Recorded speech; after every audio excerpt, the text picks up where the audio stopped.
ಜಿಹಾದ್ ಏನಿದು? ಕುರಾನ್ ಪರಿಭಾಷೆಯಲ್ಲಿ ಇದಕ್ಕೇನು ಅರ್ಥವಿದೆ? ಇದರ ಅಸಲಿ ಸತ್ಯ ಏನಿದೆ? ಇಲ್ಲಿದೆ ಮಾಹಿತಿ. ನಮಸ್ಕಾರ ವೀಕ್ಷಕರೇ, ನಾನು ರಾಜು ಉಸ್ತಾದ್. ಕರ್ನಾಟಕ ಸಂಚಾರ ಹೆಸರಿನ ಸಮೂಹ ಜಾಲತಾಣಕ್ಕೆ ನಿಮಗೆ ಸ್ವಾಗತ. ನಾವು ಈ ವಿಡಿಯೋದಲ್ಲಿ ಧಾರ್ಮಿಕವಾಗಿ ಜಾಗತಿಕವಾಗಿ ಚರ್ಚೆಗೊಳ್ಳುವ ಜಿಹಾದ್ನ ಬಗ್ಗೆ ಮಂಥನ ಮಾಡೋಣ. ಜೊತೆಗೆ ಜಿಹಾದ್ ಅಂದರೆ ಏನು, ಕುರಾನ್ನ ಪರಿಭಾಷೆಯಲ್ಲಿ ಇದಕ್ಕೇನು ಅರ್ಥವಿದೆ, ಅದು ಮೂಲ ಆಶಯದಂತೆ ಬಳಕೆ ಆಗುತ್ತಿದೆಯೇ ಎನ್ನುವುದನ್ನು ನೋಡೋಣ. ಇಲ್ಲಿ ಇನ್ನೊಂದು ಪ್ರಶ್ನೆ ಸಹಜವಾಗಿ ಕಾಡುತ್ತದೆ. ಅದು ಕುರಾನ್ನಲ್ಲಿ ಉಲ್ಲೇಖವಾಗಿರುವ ಜಿಹಾದ್ಗೂ ಮತ್ತು ಹೊರಗಡೆ ಅಪಭ್ರಂಶ ಮತ್ತು ಅತಿರೇಕದ ರೀತಿಯಲ್ಲಿ ಬಳಕೆಯಾಗುತ್ತಿರುವ ಜಿಹಾದ್ ಪದಕ್ಕೂ ಏನಾದರೂ ಸಂಬಂಧ ಇದೆಯೇ ಎನ್ನುವುದು ಆಗಿದೆ. ನಮ್ಮ ಚರ್ಚೆಯಲ್ಲಿ ಅದಕ್ಕೂ ಸಮಾಧಾನ ಕಂಡುಕೊಳ್ಳೋಣ. ಜಿಹಾದ್ಗೆ ಹೊರಗಡೆಯ ಪರಿಸರದಲ್ಲಿ ಸೃಷ್ಟಿಸಿರುವ ರೀತಿಯ ಭಯಾನಕ ಅರ್ಥವೇನೂ ಇಲ್ಲ. ಇನ್ನು ಕುರಾನ್ನ ಪರಿಭಾಷೆಯಲ್ಲಿ ಜಿಹಾದ್ ಪದದ ಅರ್ಥ ವಿಶ್ಲೇಷಣೆ ನನಗೆ ಕಷ್ಟ. ಅದನ್ನು ಇಸ್ಲಾಮಿಕ್ ವಿದ್ವಾಂಸರೇ ಮಾಡಬಲ್ಲರು. ಆದರೂ ನಾನು ತಿಳಿದುಕೊಂಡಿರುವಂತೆ ಜಿಹಾದ್ ಪದದ ಅರ್ಥ ಏನು ಎನ್ನುವುದನ್ನು ಸರಳ ಭಾಷೆಯಲ್ಲಿ ತಿಳಿಸಿಕೊಡುತ್ತೇನೆ. ಕುರಾನಿನಲ್ಲಿ ಉಲ್ಲೇಖವಾಗಿರುವ ಜಿಹಾದ್ ಪದದ ಅರ್ಥದ ಆಳಕ್ಕೆ ಇಳಿಯುವ ಮೊದಲು ಸಾಮಾನ್ಯ ಭಾಷೆಯಲ್ಲಿ ಅದನ್ನು ಅರ್ಥೈಸಿಕೊಂಡು ಬಿಡೋಣ. ಅರೇಬಿಕ್ ಭಾಷೆಯಲ್ಲಿ ಜಿಹಾದ್ ಪದಕ್ಕೆ ಶ್ರಮಿಸುವುದು, ಪ್ರಯತ್ನಿಸುವುದು ಅಥವಾ ಹೆಣಗಾಡುವುದು ಎಂಬ ಅರ್ಥವಿದೆ. ಇದು ಸಕಾರಾತ್ಮಕ ಪದವಾಗಿದ್ದು, ಮಾಡುವ ಕೆಲಸ ಪ್ರಶಂಸನೀಯ ಗುರಿ ಹೊಂದಿರಬೇಕು.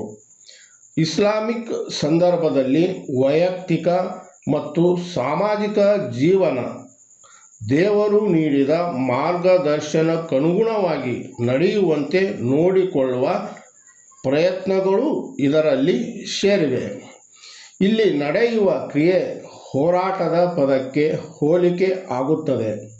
ಈ ಅವಕಾಶವೇ ವಿಸ್ತೃತ ರೂಪ ಪಡೆದು ಯುದ್ಧದೊಂದಿಗೆ ಸಂಯೋಜನೆಗೊಂಡಿರಲೂಬಹುದು. ಇದಿಷ್ಟೇ ಮಾಹಿತಿಯಲ್ಲಿ ನಾವು ಜಿಹಾದ್ ಅಂದರೆ ಮನಸ್ಸಿನ ಅಥವಾ ಆತ್ಮದ ಕೆಟ್ಟ ಆಲೋಚನೆಗಳ ವಿರುದ್ಧದ ಹೋರಾಟವೆಂದು ಅರ್ಥೈಸಿಕೊಳ್ಳಬಹುದು. ಜೊತೆಗೆ ಸತ್ಯದ ಪರವಾಗಿ ಹೋರಾಡುವುದು ಸೇರಿದೆ. ಇದನ್ನು ಒಪ್ಪಿಕೊಂಡು ಮುನ್ನಡೆಯುವುದಾದರೆ ಭಗವದ್ಗೀತೆಯಲ್ಲಿ ಯುದ್ಧ ಎನ್ನುವುದು ಅಧರ್ಮದ ವಿರುದ್ಧದ ಧರ್ಮದ ಹೋರಾಟದ ಸಂಕೇತ ಆಗಿರುವುದನ್ನು ಇಲ್ಲಿ ಸಾಂದರ್ಭಿಕವಾಗಿ ಸ್ಮರಿಸಿಕೊಳ್ಳಬಹುದು. ಇರಲಿ, ಇದರ ಇನ್ನಷ್ಟು ವಿಸ್ತೃತ ರೂಪ ನೋಡೋಣ.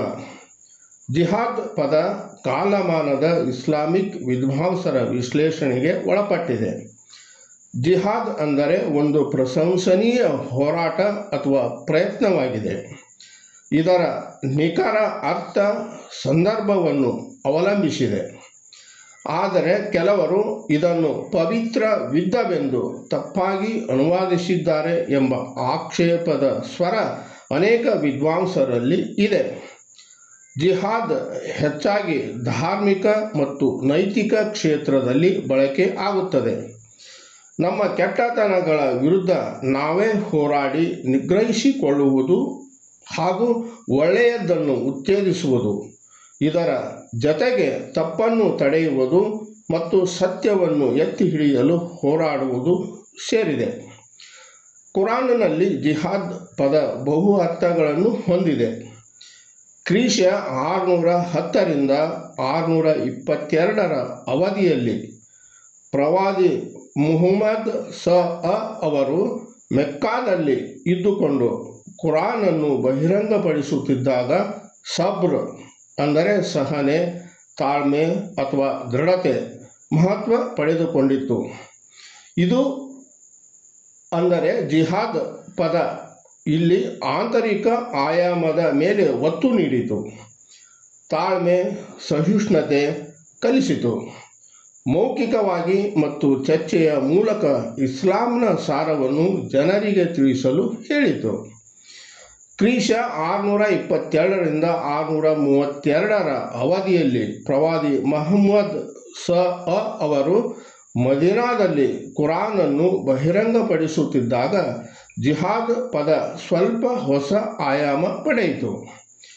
ಕಿರುಕುಳ ನೀಡುವ ಅಥವಾ ಆಕ್ರಮಣಕಾರರ ವಿರುದ್ಧ ಆತ್ಮರಕ್ಷಣೆಗಾಗಿ ಹೋರಾಡಲು ಅನುಮತಿ ನೀಡಿತು. ಇದು ಯುದ್ಧ ಅಲ್ಲ, ಮೇಲೆ ಬಿದ್ದವರನ್ನು ಹಿಮ್ಮೆಟ್ಟಿಸಲು ಆತ್ಮರಕ್ಷಣೆಗಾಗಿ ಇರುವ ಖಡ್ಗ ಬಳಕೆಯವರೆಗೂ ಅವಕಾಶ ನೀಡುತ್ತದೆ. ಒಟ್ಟಾರೆ ಪ್ರವಾದಿ ಮುಹಮ್ಮದ್ ರ ಮಾತು, ಅವರ ಕಾರ್ಯ ದಾಖಲೆ, ಕುರಾನನ ಅತೀಂದ್ರಿಯ ವ್ಯಾಖ್ಯಾನ, ಆಧ್ಯಾತ್ಮಿಕ ಬರಹ, ಹದೀಸ್ ಮತ್ತು ಇಸ್ಲಾಮಿಕ್ ಸಾಹಿತ್ಯದ ಅವಲೋಕನ ಮಾಡಿದರೆ ಜಿಹಾದನ್ನು ನಾವು 2 ಭಾಗದಲ್ಲಿ ನೋಡಬಹುದು. ಮೊದಲನೆಯದ್ದು ಸಬ್ರ್, ಇದು ಅಂತರಂಗ ಶುದ್ಧಿಯ ಆಧ್ಯಾತ್ಮಿಕ ಹೋರಾಟವಾಗಿದೆ. ಎರಡನೆಯದ್ದು ಕಿತಾಲ್, ಅಂದರೆ ಕಿರುಕುಳ ನೀಡುವ ಇಲ್ಲವೇ ಆಕ್ರಮಣ ಮಾಡಿದವರ ವಿರುದ್ಧ ಆತ್ಮರಕ್ಷಣೆಗಾಗಿ ಹೋರಾಡುವುದು. ಕುರಾನ್ ಹೊರತಾಗಿರುವ ಸಾಹಿತ್ಯದಲ್ಲಿ ತಪ್ಪು ತಡೆಯಲು, ಒಳ್ಳೆಯದನ್ನು ಉತ್ತೇಜಿಸಲು ಹಾಗೂ ದೇವರು ತೋರಿದ ಮಾರ್ಗದಲ್ಲಿ ನಡೆಯುವ ಸಂಕಲ್ಪದ ವಿಶಾಲ ದೃಷ್ಟಿಕೋನ ಇಟ್ಟುಕೊಂಡು ವಿದ್ವಾಂಸರಿಂದ ಅನೇಕ ಪದ ಸಂಗತಿಗಳು ಸೇರಿವೆ. ಇದಷ್ಟನ್ನೆಲ್ಲ ಓದಿಕೊಂಡಾಗ ಇಲ್ಲಿ ರಾಜ್ಯ ಭದ್ರತೆ ಮತ್ತು ಮಿಲಿಟರಿ ರಕ್ಷಣೆಯ ಪ್ರಶ್ನೆ ಏಳುತ್ತದೆ. ಇಸ್ಲಾಮಿಕ್ ನ್ಯಾಯಶಾಸ್ತ್ರಜ್ಞರು ಕುರಾನ್ ತತ್ವ ಸಿದ್ಧಾಂತಗಳನ್ನು ಗಮನದಲ್ಲಿಟ್ಟುಕೊಂಡು ಈ ಬಗ್ಗೆಯೂ ಕಾಳಜಿ ವಹಿಸಿದ್ದಾರೆ. ಅನುಸರಿಸಬೇಕಾದ ನಿಯಮ ವಿಧಾನಗಳನ್ನು ತಿಳಿಸಿದ್ದಾರೆ. ಇಲ್ಲಿ ಗಮನಿಸಬೇಕಾದ ಮಹತ್ವದ ಸಂಗತಿಯೂ ಇದೆ. ಕುರಾನ್ ಯುದ್ಧವನ್ನು ಮೊದಲು ಆರಂಭಿಸುವುದನ್ನು ಮತ್ತು ಆಕ್ರಮಣ ಮಾಡುವುದನ್ನು ಸ್ಪಷ್ಟವಾಗಿ ನಿಷೇಧಿಸುತ್ತದೆ. ಅದು ಕೇವಲ ಆಕ್ರಮಣಕಾರರ ವಿರುದ್ಧ ಹೋರಾಡಲು ಅನುಮತಿ ನೀಡುತ್ತದೆ. ಇಸ್ಲಾಂ ನ್ಯಾಯಶಾಸ್ತ್ರಜ್ಞರು ಕಾಲಮಾನದ ರಾಜಕೀಯ ಒತ್ತಡ ಮತ್ತು ರಾಜ್ಯಗಳ ಗಡಿ ವಿಸ್ತರಣೆಗೆ ಯುದ್ಧಗಳಿಗೆ ಅನುಮತಿಸಿದರು. ಆದರೆ ನಾಗರಿಕರ ಮೇಲೆ ದಾಳಿ ಮತ್ತು ಆಸ್ತಿ ನಾಶವನ್ನು ನಿಷೇಧಿಸಿದರು. ಸಾಮಾನ್ಯವಾಗಿ ಆ ಕಾಲದಲ್ಲಿ ಇಂಥ ಯುದ್ಧಗಳಿಗೆ ಮುಸ್ಲಿಂ ಜಗತ್ತಿನ ಧಾರ್ಮಿಕ ಮತ್ತು ರಾಜಕೀಯ ಅಧಿಕಾರ ಹೊಂದಿದ್ದ ಖಲೀಫ್ ಮಾತ್ರ ಅನುಮತಿ ನೀಡುತ್ತಿದ್ದ. ಸಾಮಾನ್ಯವಾಗಿ ಆಂತರಿಕ ಸಂಗತಿಗೆ ಸಂಬಂಧಿಸಿದ ಆಧ್ಯಾತ್ಮಿಕ ಮತ್ತು ನೈತಿಕತೆ ಕಾಯ್ದುಕೊಳ್ಳುವುದನ್ನೇ ದೊಡ್ಡ ಜಿಹಾದ್ ಎಂದು ಪರಿಗಣಿಸಲಾಗುತ್ತದೆ. ಇದರ ಹೊರತಾಗಿ ಶಾಂತಿ ರಕ್ಷಣೆ ಒಳಗೊಂಡು ಸಮಾಜ ಮನ್ನಿತ ಇತರೆ ಬಾಹ್ಯ ಪ್ರಕ್ರಿಯೆಗಳನ್ನು ಸಣ್ಣ ಜಿಹಾದ್ ಎಂದು ಕರೆಯಲಾಗುತ್ತದೆ. ಜಿಹಾದ್ಗಳ ವರ್ಗೀಕರಣದ ಸ್ಪಷ್ಟತೆಯನ್ನು ಇಸ್ಲಾಮಿಕ್ ವಿದ್ವಾಂಸರೇ ನೀಡಬಲ್ಲರು. ಇತಿಹಾಸದ ಅನೇಕ ನಿಯಮಬಾಹಿರ ಯುದ್ಧಗಳು ಕಾಲಾಂತರದಲ್ಲಿ ಜಿಹಾದ್ ಹೆಸರಿಗೆ ಪೆಟ್ಟು ನೀಡಿದವು. ರಾಜಕೀಯ ಮಹತ್ವಾಕಾಂಕ್ಷೆ ಹೊಂದಿದ್ದ ಮಿಲಿಟರಿ ಸಾಹಸಿಗಳು ಇಸ್ಲಾಮಿಕ್ ನಿಯಮಗಳನ್ನು ಮೀರಿ ನಡೆದುಕೊಂಡರು. ಇವು ಇತಿಹಾಸದ ಅನೇಕ ಅನಾಹುತಗಳಿಗೆ ಎಡೆಮಾಡಿ ಕೊಟ್ಟವು. ವಾಸ್ತವದಲ್ಲಿ ಇಂಥ ಘಟನೆಗಳು ಕುರಾನ್ಗೆ ಆಗಲಿ ಇಲ್ಲವೇ ಇಸ್ಲಾಂ ಧರ್ಮಕ್ಕಾಗಲಿ ಸಂಬಂಧಿಸಿದವುಗಳು ಅಲ್ಲ. ಅವು ಆಯಾ ರಾಜಕೀಯ ಆಕಾಂಕ್ಷಿಗಳ ಹಾಗೂ ಮಿಲಿಟರಿ ಸಾಹಸಿಗಳ ಕೃತ್ಯಗಳು ಅಷ್ಟೇ. ಕುರಾನ್ ಮತ್ತು ಇಸ್ಲಾಂನ ಮೂಲ ಆಶಯಗಳಿಗೆ ವಿರುದ್ಧವಾದ ಇಂಥ ಕೃತ್ಯ ಮೊದಲು ನಡೆದಿದ್ದು ಉಮಯ್ಯದ್ ಖಲೀಫ್ ಯಾಜೀದನ ಕಾಲದಲ್ಲಿ. ಕರ್ಬಲಾ ಯುದ್ಧಕ್ಕೆ ಕಾರಣನಾದ ಈತ ಇಸ್ಲಾಮಿಕ್ ಇತಿಹಾಸದಲ್ಲಿ ಮಹಾದುರಂತ ಎಸಗಿಬಿಟ್ಟ.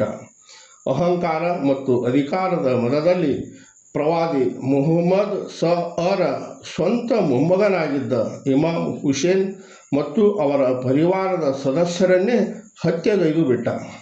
ಇದೊಂದು ಎಂದೂ ಮರೆತು ಹೋಗದ ಕರಾಳ ಅಧ್ಯಾಯವಾಗಿದೆ. ಇದು ಇತಿಹಾಸ. ಆದರೆ ಮಾನವನ ಆತ್ಮೋದ್ಧಾರ ಮತ್ತು ಆತ್ಮರಕ್ಷಣೆಯ ಹಿತದೃಷ್ಟಿಯಲ್ಲಿ ಕುರಾನ್ ಪರಿಭಾಷೆಯ ಜಿಹಾದ್ನ ಆಶಯ ಸರಿ ಇದೆ ಎನ್ನುವ ವಾದ ಮುಸ್ಲಿಂ ಸಮುದಾಯದಲ್ಲಿ ಇದೆ.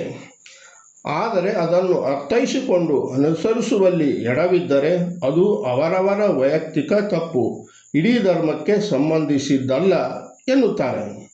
ಇಸ್ಲಾಂ ಅದೊಂದು ಜೀವನ ಮಾರ್ಗ, ಸುಸಜ್ಜಿತ ರಾಷ್ಟ್ರೀಯ ಹೆದ್ದಾರಿ ಇದ್ದಂತೆ. ಯಾರು ಇದರಲ್ಲಿ ಸಂಚರಿಸುವರೋ ಅವರೆಲ್ಲರೂ ಹೆದ್ದಾರಿಯ ಪ್ರಯಾಣಿಕರು. ಆದರೆ ವಾಹನವನ್ನು ಯಾರು ಹೇಗೆ ಚಲಾಯಿಸುತ್ತಾರೆ, ರಸ್ತೆಯನ್ನು ಹೇಗೆ ದಾಟುತ್ತಾರೆ ಎಂಬುದು ಅವರವರಿಗೆ ಬಿಟ್ಟ ವಿಚಾರ.